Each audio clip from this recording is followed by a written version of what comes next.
From Washington, this is VOA News.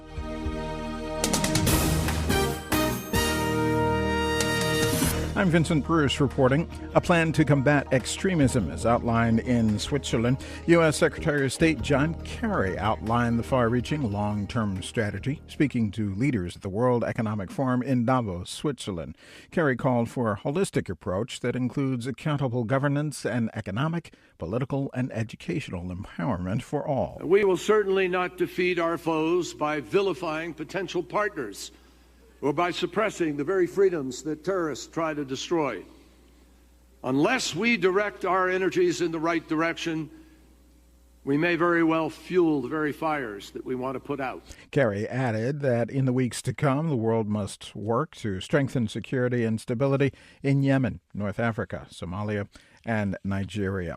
Reports say Russia has ended all nuclear material security cooperation with the U.S. under the Cooperative Threat Reduction Programs because of the tensions over Ukraine. U.S. experts say this step by the Kremlin increases the risk of nuclear materials getting into the hands of terrorists. Yemen's political future remained uncertain Friday, with Parliament reportedly planning to decide Sunday whether to accept the resignation of President Abd Rabbu Mansur Hadi. President Hadi, Prime Minister Khaled Baha, and his cabinet tendered their resignations Thursday, days after a Houthi militia besieged key government positions in the capital, demanding changes to draft constitution. Saudi Arabia's new King Salman is pledging to continue the policies of his half-brother, the late King Abdullah, who was buried Friday in the capital, Riyadh. King Abdullah died earlier in the day. This is VOA News.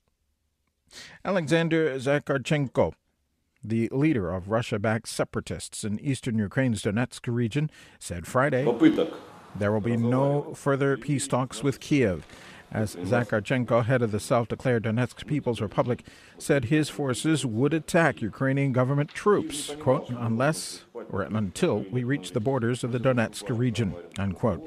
Russia's RIA Novosti news agency also quoted him as adding, quote, if I see a threat to the soil of Donetsk from any population center, I will also eliminate the threat there. The World Health Organization this week reported a steep decline of Ebola cases over the last 3 weeks in Guinea, Sierra Leone, and Liberia. The WHO says the trend is very encouraging, but warns the Ebola epidemic is far from over and countries must remain vigilant. Bruce Aylward is with the World Health Organization. To stop transmission, we've got to go beyond dealing with the consequences and really start dealing with the transmission chains. And that means understanding where exactly the transmission is arising from in each area, being able to properly and accurately identify the contacts, and being able then to monitor them and ensure any new infections are detected before they can infect other people. North Korea's leader Kim Jong-un reportedly will visit Moscow in May to commemorate the Soviet Union's victory over Nazi Germany in World War II. The visit, confirmed to VOA by the press office of the Russian presidency, will be Mr. Kim's first foreign trip since taking power in 2011. Last month, the United Nations General Assembly Committee on Human Rights passed a resolution urging the Security Council to refer Pyongyang to the International Criminal Court for alleged crimes against humanity. Russia, a veto-wielding Security Council member seeking to boost ties with the North, has the power to block any such move. In stocks, the Dow was down 141 points, the S&P 500 down 11 points, NASDAQ was up 7 points.